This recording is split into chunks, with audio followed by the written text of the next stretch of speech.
Hi friend, welcome back to my channel. आज मैं एक देसी स्टाइल पनीर रेसिपी बनाऊंगी जो कि मैं मेरी मम्मी से सीखी थी। आप सब लोग एक बार ट्राई ज़रूर करना एंड कमेंट करके बताना आपको ये रेसिपी कैसे लगी। Let's get started. 400 ग्राम पनीर ले लीजिए, उसको इस तरह से कट कर लीजिए। अब पनीर को फ्राई कर लीजिए।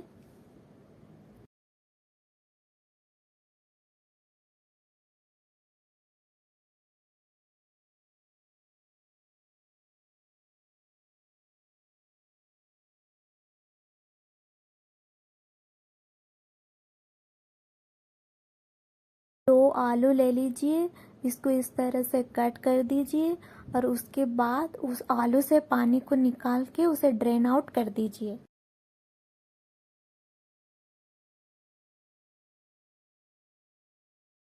फिर पटाटो को थोड़ा सा नमक डालकर उसे फ्राई कर लीजिए, क्योंकि नमक नहीं डालने से पटाटो अच्छे से पकेगा नहीं।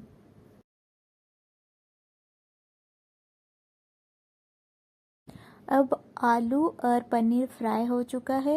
अब हम लोग जिंजर एंड गार्लिक के पेस्ट प्रिपेयर करेंगे।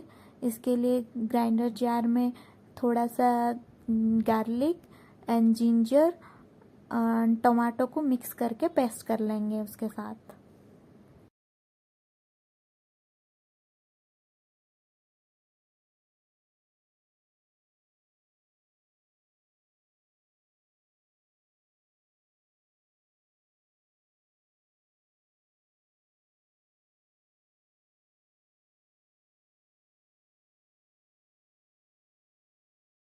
अब जिंजर गार्लिक पेस्ट रेडी हो गया है। दिस इज़ माय सीक्रेट मसाला। ये मसाला का रेसिपी का लिंक मैं डिस्क्रिप्शन में दे दी हूँ, आप चेकआउट कर लीजिएगा। कढ़ाई में तेल गर्म होने के बाद उसमें थोड़ा सा जीरा, हरी मिर्च एंड चॉप्ड ओनियन को अच्छे से फ्राई करना है। उसके बाद थोड़ा मसाला ऐड करना है। उस मसाला में थोड़ा सा सॉल्ट, हल्दी एंड कश्मीरी मिर्चा डालकर उसे थोड़ी देर के लिए अच्छे से कुक करना है। मसाला अच्छे से कुक हो गया है।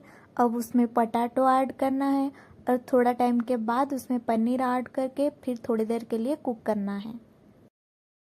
अब सीक्रेट मसाला ऐड कर लीजिए एंड 5 मिनट्स के लिए कुक कर लीजिए। अब थोड़ा सा पानी डाल लीजिए। आपको जितना ज़रूरी है पानी उतना ही डालना है, ज़्यादा मत डालना। उसके बाद थोड़ा सा गरम मसाला डाल दीजिए और उसके बाद थोड़ा सा कोरिएंडर लीव्स डाल दीजिए। Now Desi style paneer recipe is ready. So don't forget to like, share and subscribe my channel. Hit the bell icon so that you can be more updated about my channel. Thank you for watching the video.